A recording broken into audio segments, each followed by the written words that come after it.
Bueno, hola a todos. Para mí siempre es un gusto poder presentar estas entrevistas con personajes que aporten definitivamente con temas. Y estoy con el arzobispo Cristo. O sea, sabía que me iba a decir más. Arzobispo, gracias por aceptarla. Ni siquiera pude decir la primera parte de bien. Crisóstomos. Crisóstomos. Crisóstomos. Un gusto, María Augusta. Para mí es una oportunidad no solamente de darte una entrevista, sino de encontrar a un alma que verdaderamente creo que ilumina la vida de muchas personas. Muchas gracias. Bueno, el arzobispo es lojano, para las personas que lo ven así y piensan que es de Rusia o exacto. Grecia, yo qué sé qué. Pero más lojano que el repe, ¿no es cierto? Más que el repe, yo creo que más que eso. Antes de hablar de este tema tan importante que va a compartir usted, me encantaría que nos cuente primero quién es Javier Celi. Bueno, Javier Celi era, porque ya no es, un niño que creció en Loja hasta los 12 años, que estudió en la escuela Miguel Ángel Suárez, que tuvo unos compañeros maravillosos de la sociedad de Loja que verdaderamente le marcaron la vida y que aprendió aquí en Loja valores, sentimientos, expresiones que le sirvieron para años después profundizarlos más. Y ahora regreso, no como una persona que vuelve a su tierra o algo así, nada más como un recuerdo, sino con el profundo anhelo de que yo quiero compartir con la gente aquello que aprendí. Es decir, lo considero un deber. Con una visión espiritual, ¿cómo lo ve a Loja? Loja, pues con mucha pena muchas cosas parece que se hubieran quedado congeladas en el tiempo, ¿no? Me daba risa el otro día que me detuve en un sitio para comprar algo de comer y veía a unos muchachos igual que como en nuestras épocas se paraban a tomar y a conversar ahí. O sea, parece que no hubiera pasado el tiempo, ¿no? ¿Y eso es bueno o eso es malo? Yo creo que no es bueno. No es bueno porque, no porque sea malo el que la persona se divierta o eso. Creo que muchas veces incluso los antros que se dicen o los sitios no son tampoco lo mejor, ¿no? A veces es mejor estar abiertamente y públicamente sin tener problemas.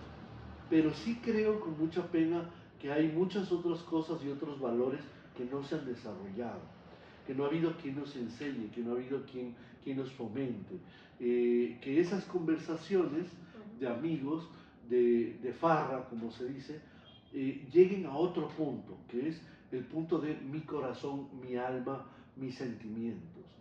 Y creo que eso falta porque a veces somos insensibles, a veces somos que me importistas, a veces yo creo que fácilmente dañamos la vida de otras personas con una crítica, con un comentario, y terminamos haciéndonos daños a nosotros mismos porque no hemos crecido. Es como el niño malcriado que rompe el plato, que quiere atormentar a otro, que hace bullying, ¿no? Es una persona que no ha crecido, una persona que no sabe respetar. Pero Javier, ¿cómo puedo enseñar yo si ni siquiera yo lo sé de hacer?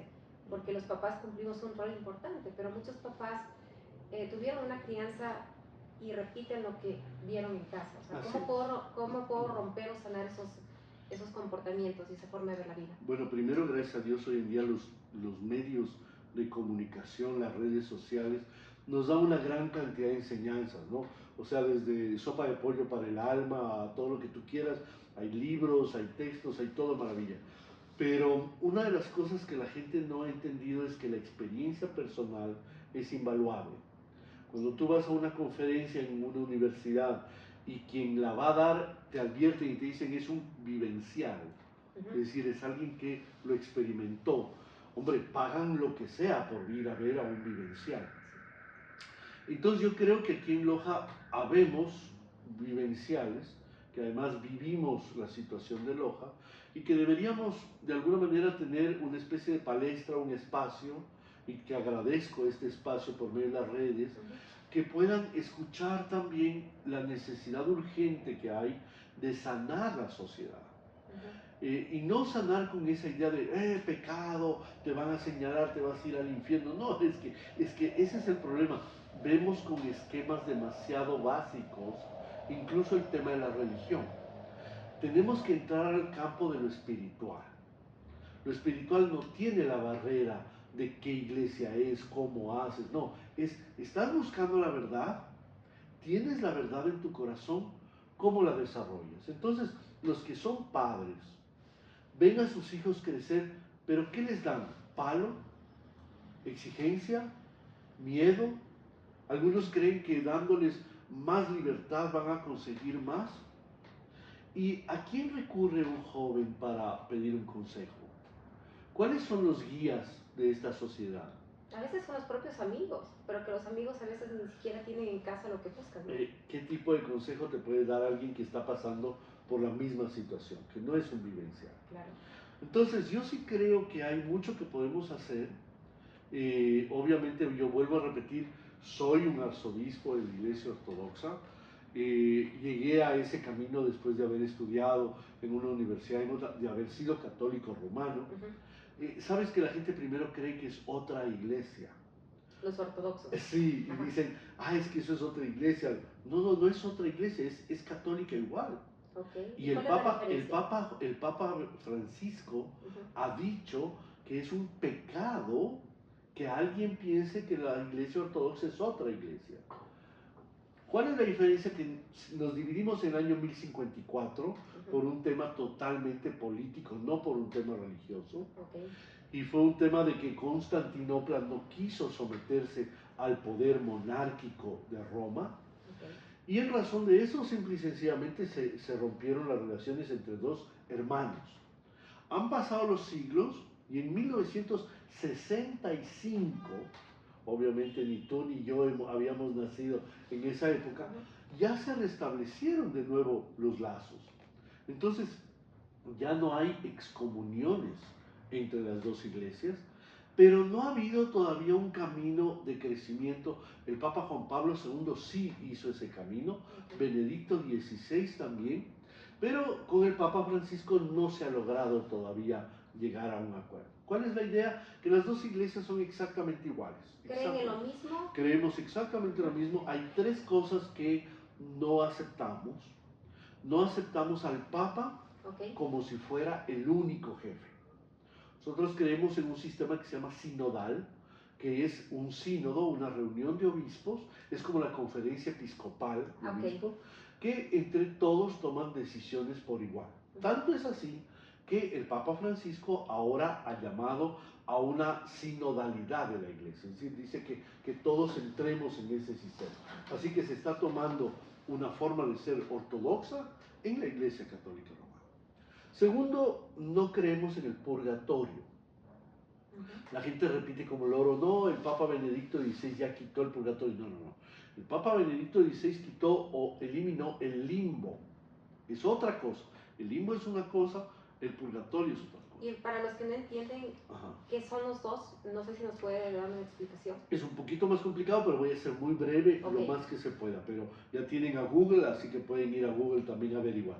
Pero el limbo es una creación, un teologúmena se llama, es decir, una idea teológica que pretende resolver a los niños que mueren sin bautismo.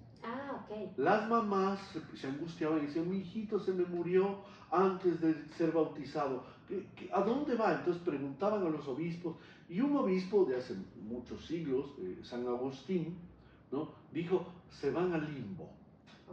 ¿Qué es el limbo? Es una especie de estado intermedio en donde las almas viven, pero ni sufren ni reciben el premio del cielo. Entonces quedan, como quien dice, almas en el aire. ¿Y el purgatorio? ¿No? El purgatorio es todo lo contrario, es otra cosa. El purgatorio es un lugar donde las almas van a purificarse, no van a estar, van a purificarse. Y esa purificación... ¿Todos pasamos por el purgatorio? La Iglesia Católica Romana, después del año 1200, en el Concilio de Trento, se inventó esto porque no está en la Biblia. Esto no está en la Biblia, en ninguna parte de la Biblia. Ay, qué tranquilidad, porque así da miedo. Bueno, no nos haría mal si es que fuera una especie de purificación educativa. El problema es que es una purificación que tiene algo que ahí viene el punto, y eso es por lo cual la Iglesia Ortodoxa nunca lo aceptó, ¿no? y es que existe algo que se llama la pena de daño. Ok. Pena de daño significa que cuando vienen y te queman, por ejemplo con un encendedor, te queman la mano, Ujú. ¿no? Te hace daño, ay, ay, ay. Claro, Pero si eso es por 1000 años, eso es terrible, eso es sí, casi un infierno. totalmente. Entonces, el purgatorio tiene pena de daño, es decir, el dolor que sienten en el purgatorio es en serio, no es chiste. Y claro, la Iglesia Católica no define cuántos años, ni cuánto tiempo, ni cómo, sino que Dios definirá, dicen, y entonces si tú dijiste una mala palabra antes de morirte en un accidente y en el momento de curvar dijiste una mala palabra, tú no te puedes ir al cielo, tú tienes que ir al purgatorio. Y no sabemos cuántos meses, años o siglos tienes que pasar porque dijiste una mala palabra. Eso no está en la Biblia en ningún lado. Con mucha pena, o sea, respeto la creencia. Claro que la iglesia ahora ha suavizado y dice que no es tan así, pero a ver, leamos los documentos originales cuando fue creado este tema. Ujú. Entonces, ahora un sacerdote puede intentar suavizar el tema, pero no hay por dónde lo pueda suavizar. Está. Y el tercer punto, Javier? El tercer punto es un poco más complicado y obviamente nos tomaría algunos programas, Ajá. pero es un tema dentro de lo que se llama la Santa Trinidad, el Padre, el Hijo y el Espíritu Ujú. Santo. Nosotros creemos igual que la Iglesia Católica en el Padre, el Hijo y el Espíritu Santo, pero la Iglesia Católica cayó en otro teologúmen, en otro planteamiento teológico, en el cual dice que el Padre amó tanto al Hijo que del amor del Padre y del Hijo, ellos utilizan la palabra procede el Espíritu Santo. Ok. Yo entiendo que el Padre y el Hijo se pueden amar, eso es una realidad, ok, entre las personas divinas, pero otra cosa es que fruto de ese amor haya una procedencia, no es un papá y una mamá. Ujú. En el momento en que decimos de que el Padre y el Hijo se amaron tanto y que de ahí procede un tercero, Ujú. uno de los tres es menor, uno de los tres es inferior, Ujú. por lo tanto no estamos hablando de una Trinidad igual. Entonces es mucho más complicado el explicarlo, nosotros no aceptamos, nosotros creemos que existe el Padre, el Hijo y el Espíritu Santo en igual condición. Ok, entendido. Son las tres personas divinas, un solo Dios verdadero, y para que se entienda mejor, yo siempre aclaro con esto, es como el agua. El agua puede ser líquida, sólida y gaseosa. Ajá. La Trinidad es eso. La Trinidad son tres manifestaciones, formas de Dios para llegar a los seres humanos. No hay que verlo como una cosa complicada que más hace daño que ayude a entender. Ok, entendido. Javier, ¿cómo hacer en esta sociedad en donde hay tan poco interés por el mundo espiritual, por la iglesia? ¿Cómo podemos encaminar nuestra vida para que tenga más sentido y que esa parte espiritual empiece a ser más fuerte que lo religioso que al final nos ha dividido tanto como seres humanos? Bueno, yo creo que la religión viene del término latino religare, crear lazos de unión. Pero ha dividido. Es que el problema es ahí el punto, es cuando la institución que se ha creado Ujú. tiene intereses. Ok. Entonces, muy diferente la religión de la institución. Entonces, cuando yo tengo una religión, cuando yo busco una relación con Dios. Ahora, yo siempre digo, yo no estoy en la religión católica o en la religión católica ortodoxa. Yo estoy en un lifestyle. En inglés es un término que ayuda mucho a entender un estilo de vida. Ok. Cuando tú decides, y esto hoy en día está muy de moda con los coaching y con toda la gente de hoy en día, eh, ¿qué te proponen? Te dicen, a ver, tú tienes que levantarte temprano, ir a hacer ejercicio, tomar tus suplementos, ayudar a tu cuerpo, a no sé qué. Tú tienes que hacer un lifestyle, Un estilo de vida, un claro. estilo de vida de eso, porque ahí tú mejoras. Si tú lo haces por 3 días, que vas al gimnasio y después dejas, Ujú. obviamente no vas a dejar la panza nunca. Claro. No. La vida espiritual es igual. El ir a una misita, el rezar un rosarito, el hacer una cosita por ahí, prender una velita, esos son devociones, Ujú. no es vivir, no es un lifestyle. Entonces yo no quisiera poner el término ni religión, ni espiritualidad, no, tú tienes que hacer un lifestyle de la vida religiosa. ¿Y cómo se empieza con ese estilo de vida? Bueno, yo creo que primero organizándose, tener buenas lecturas, Una cosa que yo recomiendo a todo el mundo es tener buenas lecturas. Okay. Segundo, dedicar minutos de concentración, de meditación. Ujú. Muchos dicen, ay, es que yo hago yoga, ok, haz lo que tú quieras, pero acuérdate que el yoga no proviene del cristianismo y por lo tanto el yoga no es oración, es meditación. Okay. La oración es cuando creemos que nuestro interlocutor con el cual nosotros nos relacionamos es un ser supremo, al cual llamamos Dios. Y por lo tanto es muy diferente orar que meditar. Cuando yo oro, yo estoy suplicando, yo estoy pidiendo, yo estoy dándole autoridad a Dios. A eso quería llegar, lo hablamos antes Sí, de lo la hablamos. entrevista, y todo el mundo puede darle la autoridad para qué. Porque a veces pedimos cosas, o sea, quiero ganarme la lotería, y nos quedamos en lo material, ¿no? ¿Autoridad para qué? Dios es el dueño de todo. Él nos creó. Él permitió que tú tengas tu papá, tu mamá, tengas tu historia, tengas la familia, tengas el ambiente donde estás, pero aunque te hizo con todas las cosas y hasta la última cosa le pertenece a ti, tus zapatos le pertenecen a Dios, y no estarían en tus pies si no fuera la voluntad de Dios. Sin embargo, Dios te hizo tan perfecta, tan capaz de hacer muchas cosas, que Dios, sin embargo, te dio libertad. Y en esa libertad, tú tienes incluso la posibilidad de decirle, no quiero ni hablar contigo, no me interesas, Dios, quiero hacer mi vida de otra forma. En el momento en que tú le das autoridad, tú le dices, ¿sabes qué? Yo tengo mi vida libre, pero yo quiero que tú estés en mi vida. Perdona que te ponga un ejemplo, pero que es algo muy importante. Cuando una persona le ama a otra persona, ¿no? Para que verdaderamente sea tuyo, para que verdaderamente le ames, debe estar libre. Si tú le controlas el celular, si tú estás nervioso de todo lo que hace, es que no está libre. Es que en el fondo, como dicen, relación tóxica, ¿no? Hoy en día. Qué importante es tener confianza, creer en el otro. Eso es amor. Eso es amor. Y es construir, es hacer. ¿Cuál es el problema con Dios? Que nosotros creemos que Dios es el Dios bombero. El Dios al que yo llamo y Diosito, Diosito, solucioname este problema ahorita.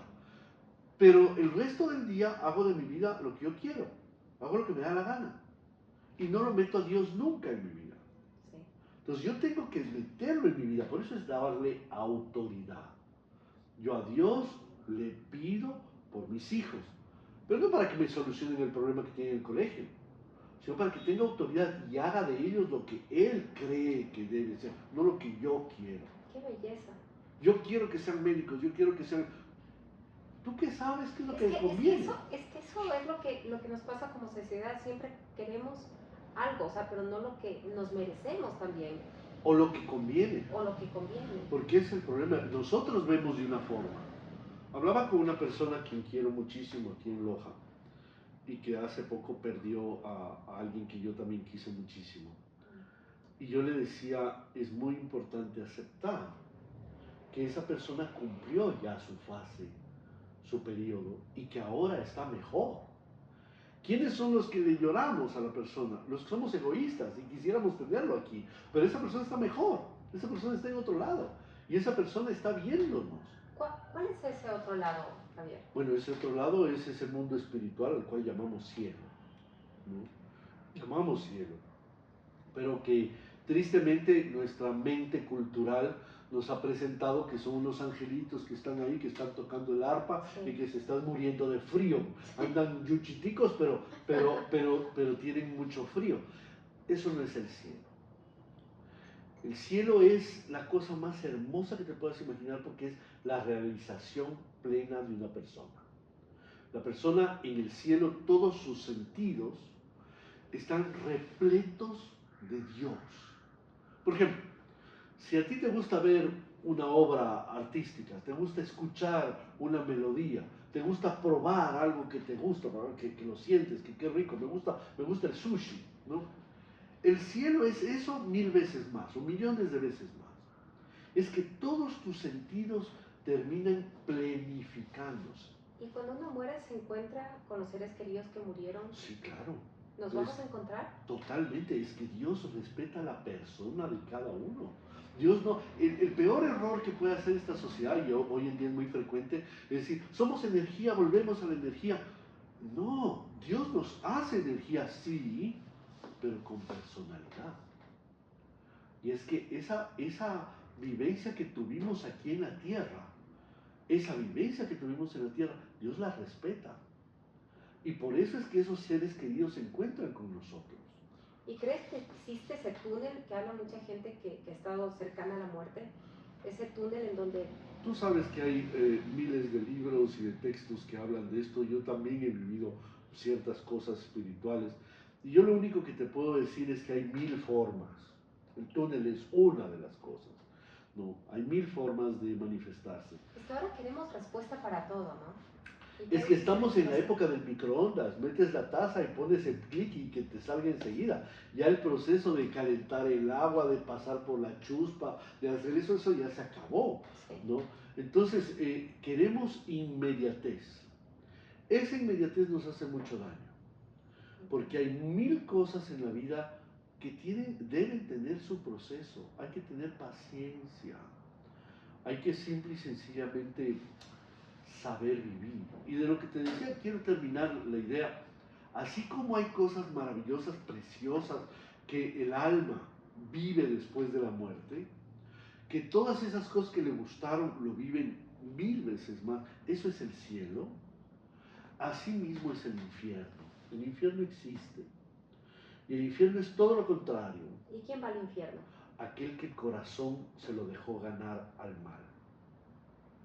Es decir, aquel que comenzó viviendo ya desde esta tierra amargado, en tonterías, viviendo en amargura. ¿Un asesino que se arrepiente antes de morir puede ir al cielo? Claro, ¿por qué no? Las leyes humanas son aquí. Y obviamente hay leyes que permiten una organización en la sociedad y que son necesarias. Yo no estoy diciendo que haya anarquía, debe haber orden. Pero es absolutamente fundamental entender de que perdón y cielo pueden tenerlo todos. Pero infierno también lo puede tener cualquiera. Incluso alguien que fue un aparentemente buen padre o buena madre o lo que fuera, pero en su corazón no desarrolló el amor de Dios. Por eso la iglesia, y cuando digo iglesia no me refiero a católico, ortodoxo, a protestante, no, la institución que busca conectarnos con Dios, esa institución intenta que nosotros abramos los ojos de lo espiritual. Y eso es fundamental, nada más. Hay 1000 de formas, hay miles de tradiciones, hay miles de culturas, hay muchas formas, pero lo fundamental es que busquemos la verdad. Jesucristo dijo esto en el Evangelio, la verdad os hará libres. ¿Cuál es la libertad? La libertad es aprender a vivir en plenitud lo que Dios nos ha dado. Si tú tienes unas capacidades para transmitir, para hablar, para guiar, ¿qué es lo que tienes que hacer? Desarrollarlas, no quedarte. Lo peor que puedes hacer es detener ese proceso. Entonces, yo lo único que te digo es, a mí me gusta mucho compartir, y me gustaría compartir 1000 veces más contigo y con muchas personas que este puedan ver. Este espacio es para ti. Sí, sí, sí. No para mí, para Dios. Qué lindo. Ese espacio es el que necesitamos porque la gente tristemente no encuentra respuestas. No encuentra respuestas. Y esas respuestas necesitamos darlas y ayudar. Hay muchos temas que me encantaría hablar contigo, pero se alargaría mucho la entrevista, pero sé que vas a venir con frecuencia loca. Sí, eso espero. Hablar sobre cómo conocernos, cómo conocer los sufrimientos que a veces vienen y que no entendemos de dónde vienen, ¿no? Y hay gente que vive sufriendo. Aprender a aceptar, aprender a trabajar con nuestro pasado, porque nuestro pasado a veces dice la gente, deja, ya se ha de pasar. No, no se pasa, se empeora. Se empeora. Entonces hay cosas que hay que enfrentar, hay que hablar. Voy a terapia donde un psicólogo, al psicólogo le interesa, y perdón a los psicólogos que nos vean, pero al psicólogo le interesa que le paguen los $40 de la terapia, o 50 o 80, porque eso le mantiene para la escolaridad de su hijo, ¿no? Entonces les conviene que una persona esté enferma. Por eso hay que buscar siempre personas que no están buscando dinero, sino que están buscando el bienestar de los demás. Que sí las hay, ¿no? Es normal. Es normal que hayan personas que quieran el bien, que querramos el bien. Yo entregué mi vida, dejé todo lo que podía tener incluso en este mundo, incluso con mi familia, con poder económico, político, lo que fuera. ¿Por qué? Mi papá me reclamaba, me decía, pero es que puedes, ¿por qué te haces cura? Porque hago mucho más y soy inmensamente feliz. Y quiero ayudar a todo el que lo necesite, sin nada a cambio. No me interesa que se hagan ortodoxos o que se hagan evangélicos. No, me interesa ayudar. That's all. Solo eso. Hay tantos, te lo juro, o sea, me encantaría hablar sobre cómo protegernos de los demonios, Okay. porque tú has realizado exorcismos Así es. y no sé si podemos abordarlo, ¿crees que es Sí, un tema claro. demasiado amplio este No, rato? no, no, no, no. Este rato no convendría porque hay mucho que tratar y hay que tratar una base para que entiendan, ¿no? O sea, es lindo hablar del tema oculto y hay una cierta... Pero es delicado. Pero es muy delicado. Primero porque hay que saber, hay que entender. Y segundo porque hay que respetar también, ¿no? Okay. Es un mundo sagrado, es un mundo tenemos un mundo paralelo. Tenemos la vida actual y tenemos un mundo paralelo espiritual que existe, que no lo vemos y que a veces lo ignoramos porque somos tontos, pero que existe. Eso no significa que no existe y que hay que aprender a manejarlo, gobernarlo, regirlo y también someterse. ¿Y ahora crees que el mundo espiritual está más atacado por la oscuridad que antes o siempre hemos vivido? No, yo creo que siempre hubo la batalla. Lo que pasa es que ahora, primero tenemos los medios de comunicación, o sea, tenemos el internet con un 70% de pornografía, o sea, es normal que haya mucho más, yo diría, desviaciones. Okay. Pero pecado siempre hubo, maldad siempre hubo, ira siempre hubo. Lo que necesitamos es aprender a trabajar con él.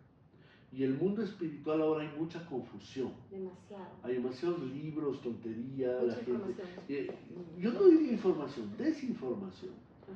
Porque la gente, perdóname por poner el ejemplo del libro Dan Brown, ¿no? ¿Qué es lo que quiere? Quiere vender el autor. Y la gente se cree, oh sí, Jesús tuvo algo con María Magdalena, estoy seguro. A ver, tú te proyectas de tus problemas y crees que Jesús, como tú, podría tener algo. No, nuestro Señor y Salvador Jesucristo vino para una misión que es salvar las almas y no vino a reproducirse.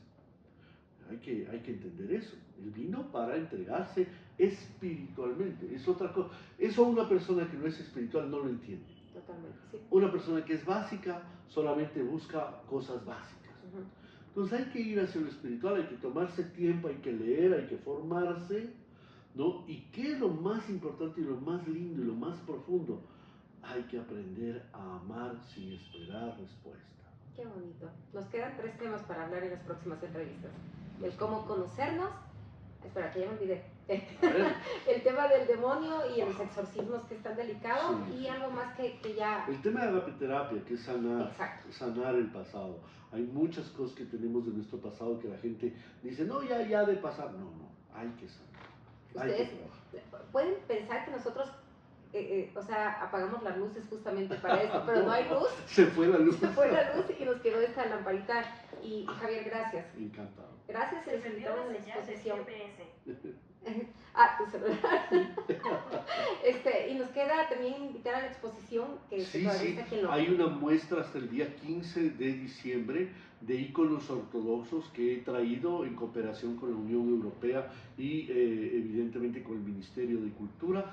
Es una colección única, no se la pueden perder y también muchos de esos íconos están a la venta y la idea es que ese dinero se pueda utilizar para un centro que queremos realizar, que no aquí, es en Quito, pero esperamos algún día hacer también aquí, un centro de ayuda a personas que sufren depresión, porque la depresión es otro tema muy profundo y que es muy importante trabajarlo y que muchos no lo saben trabajar. Entonces es para eso y se está recolectando, y los íconos que tienen un gran valor incluso internacional, un ícono tú vas a cualquier subasta internacional y puede costar 5.000, 10.000, 20.000 dólares. Aquí hemos puesto unos precios de chiste, o sea, ahí con los que cuestan 300 dólares, 800 dólares, los hemos puesto porque primero queremos que se los lleven, porque para nosotros es algo sagrado, es algo hermoso, que no por tener un ícono la persona se hace ortodoxa, es una obra de arte, ¿no? Y queremos que se lo lleven para con eso ayudar a la construcción de lo que estamos haciendo. Y también haciendo. hay que entender sobre los íconos, ¿no? Que hay una historia y hay que entender cómo se los hace. Javier, muchas gracias. Que Dios te bendiga. Gracias y gracias a usted.